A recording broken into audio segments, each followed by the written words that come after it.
Hello friends, welcome back to my channel. तो आज की इस वीडियो में आप लोग पढ़ने वाले हैं ब्रेस्ट कैंसर के बारे में, यानी कि छाती में कैंसर क्यों होता है, कैसे होता है, क्या कारण है, किसको ज़्यादा प्रभावित करता है, किस तरीके के लक्षण आएंगे, किस तरीके से इसका जांच करवाएंगे, क्या क्या चीज़ें हैं ब्रेस्ट कैंसर में, वो सब कुछ हम लोग इस वीडियो में समझने वाले हैं। तो आप लोग दिल थाम के रहिए और वीडियो में अंत तक जुड़े रहिए और कॉपी पेन निकाल के बैठिए, ताकि आप सभी चीज़ों को अच्छे से समझ पाएँ और एग्ज़ाम में अच्छे नंबर ला के पास हो पाएँ। तो चलिए अब इसी के साथ वीडियो को स्टार्ट करते हैं और समझते हैं कि ब्रेस्ट कैंसर होता क्या है। ब्रेस्ट कैंसर क्या है? तो एक तरह का कैंसर है जो कि हमारे ब्रेस्ट के सेल्स को प्रभावित करता है, यानी abnormal growth of cells in the breast. हो गया, ये यहाँ तक समझ गए। अब है कि ये महिलाओं को प्रभावित करता है कि पुरुषों को। तो ये महिलाओं में ब्रेस्ट होता है, तो ब्रेस्ट ज़्यादातर किस में प्रभावित करेगा, ब्रेस्ट कैंसर किस में प्रभावित करेगा? तो महिलाओं में प्रभावित करेगा। रेयर है कि मेल में भी प्रभावित करे ब्रेस्ट कैंसर, क्योंकि मेल और फीमेल दोनों में होता है ब्रेस्ट कैंसर, लेकिन महिलाओं को ज़्यादा प्रभावित करता है। ठीक है, अब नेक्स्ट है कि क्या कारण होते हैं, क्या रिस्क फैक्टर्स होते हैं जिसके कारण ब्रेस्ट कैंसर होता है। मेनली है जेंडर, यानी महिलाओं में ज़्यादा सामान्य है ब्रेस्ट कैंसर होना। दूसरा है एज, उम्र के साथ कैंसर हो सकता है, यानी उम्र बढ़ रहा है, ओल्ड एज में है, बुढ़ापे में है, तो शरीर में कुछ ऐसे बदलाव होते हैं, मेनोपॉज होता है, तो ये चीज़ें जो हैं आपके हार्मोनल इम्बैलेंस कर सकते हैं शरीर में, तो इसके कारण कैंसर हो सकता है ब्रेस्ट का। फैमिली हिस्ट्री है ब्रेस्ट कैंसर की, अपने घर में अगर आप देखें तो बहुत लोगों को ब्रेस्ट कैंसर हो रखा है, तो चांसेस हैं कि आपको भी हो सकता है। Inherited gene mutation BRCA1 BRCA2, यानी जीन म्यूटेशन हो रखा है, तो इसमें भी आपको ब्रेस्ट कैंसर हो सकता है। हार्मोनल रिप्लेसमेंट थेरेपी ले रहे हैं, हार्मोन्स जो हैं इरेगुलर हैं, इम्बैलेंस हैं, तो आपको ब्रेस्ट कैंसर प्रभावित कर सकता है। Personal history of certain breast conditions, यानी कुछ ऐसी हिस्ट्री है जिसमें आपको बार बार लंप हो रहे हैं, सिस्ट हो रहे हैं, ब्रेस्ट में बहुत चेंजेज हो रहे हैं, तो ब्रेस्ट कैंसर हो सकता है, चांसेज हैं।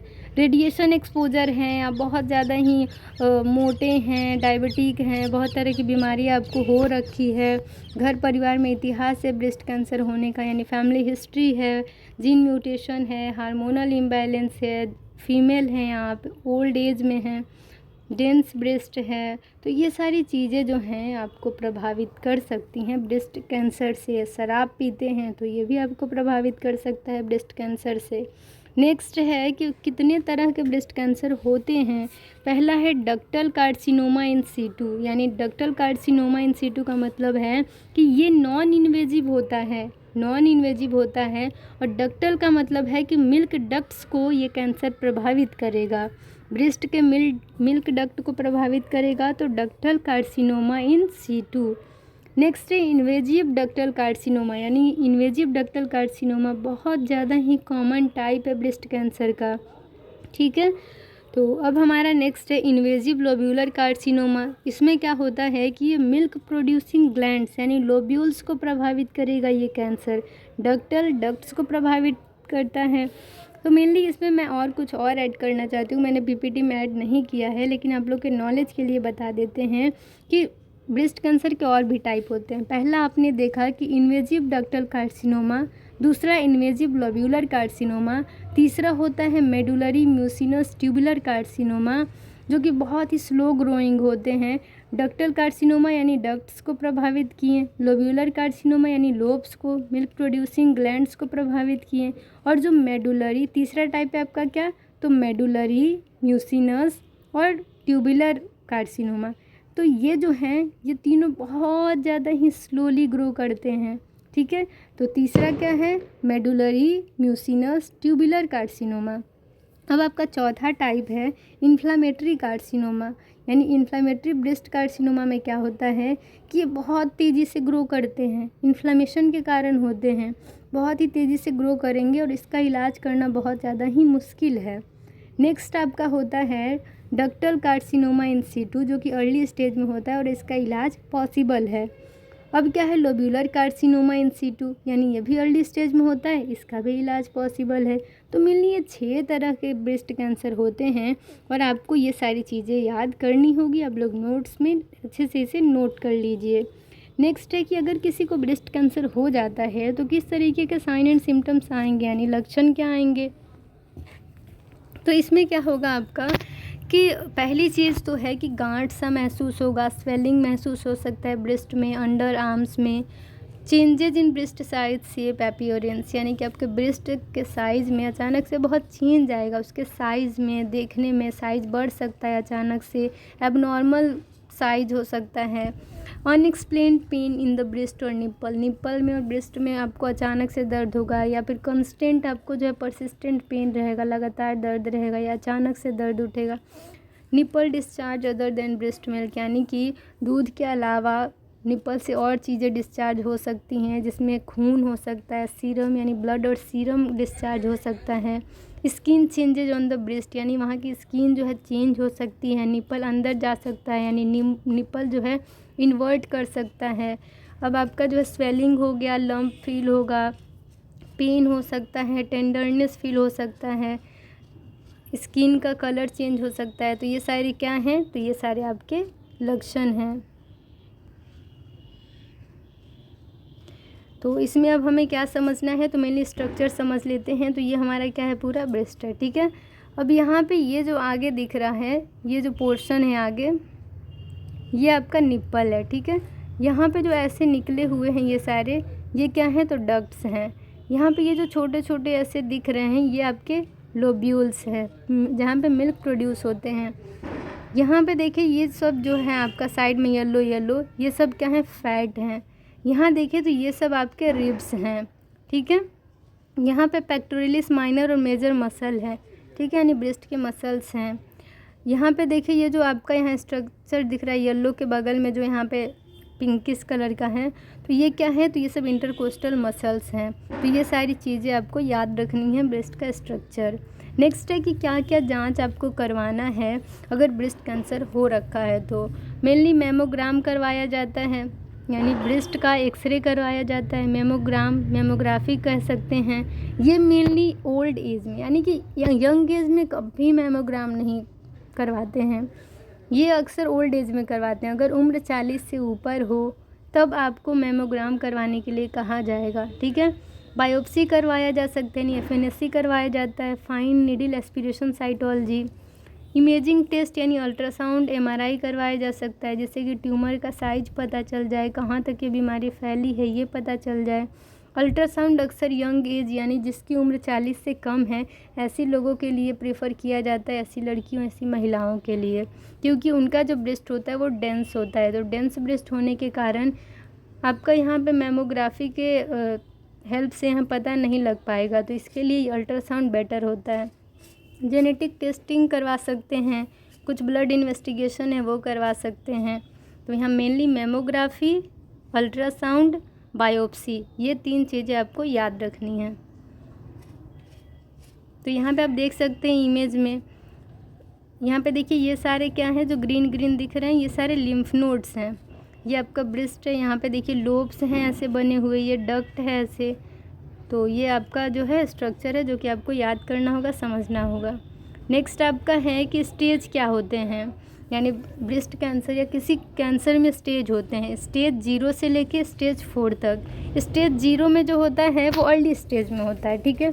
स्टेज 1 में जो होता है वो बस उस जैसे कि ब्रेस्ट को ही बस प्रभावित करेगा।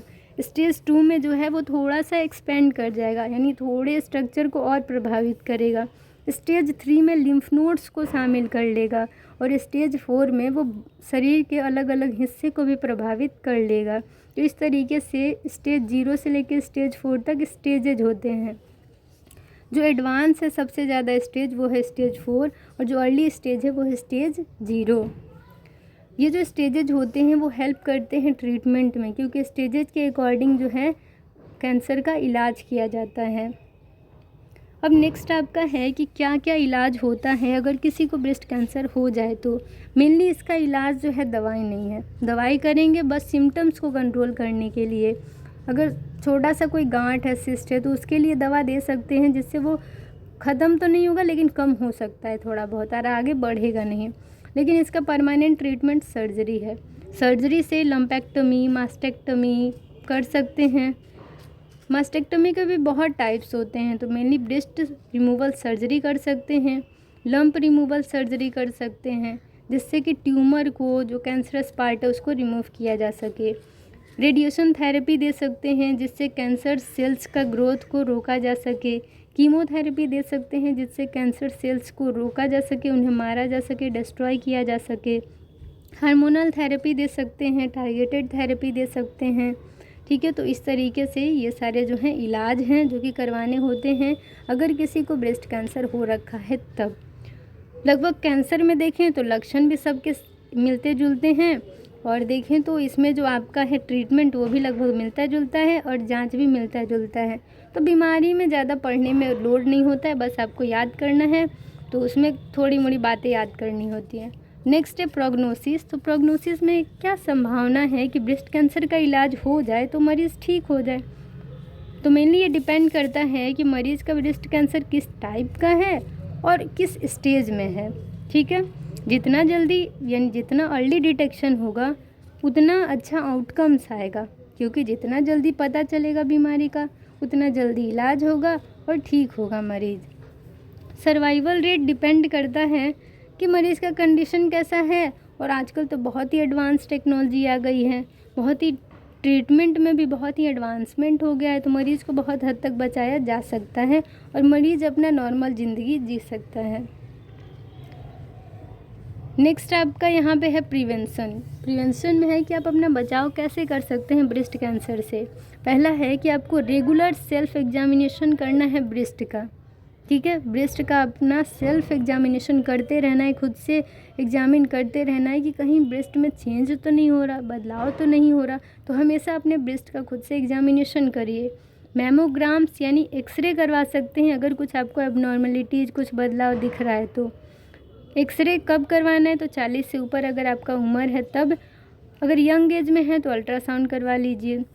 आप अपना खान पान, लाइफ स्टाइल हेल्दी रखिए, रेगुलर एक्सरसाइज करिए, बैलेंस डाइट मेंटेन करिए, और ऐसी दवाइयाँ मत लीजिए जिससे कि कैंसर डेवलप हो सके और आपके शरीर में हार्मोनल इम्बैलेंस हो सके। ब्रेस्ट कैंसर अवेयरनेस प्रोग्राम चलाए जा रहे हैं, बहुत तरह के प्रोग्राम हैं, बहुत चीज़ें अवेयरनेस के लिए की जा रही हैं, तो लोगों को जागरूक होना ज़रूरी है। आप लोग भी जागरूक होइए और समझिए इम्पॉर्टेंस को कि किस तरीके से ब्रेस्ट कैंसर को रोकें और किस तरीके से अपना बचाव करें। तो यही था हमारा ब्रेस्ट कैंसर के ऊपर छोटा सा वीडियो, और ये क्वेश्चन जो है एग्ज़ाम्स में पूछे जाते हैं, और नॉर्मली ये सारी लड़कियों, महिलाओं, पुरुषों सभी के लिए बहुत ज़्यादा ही ज़रूरी है इस टॉपिक को समझना।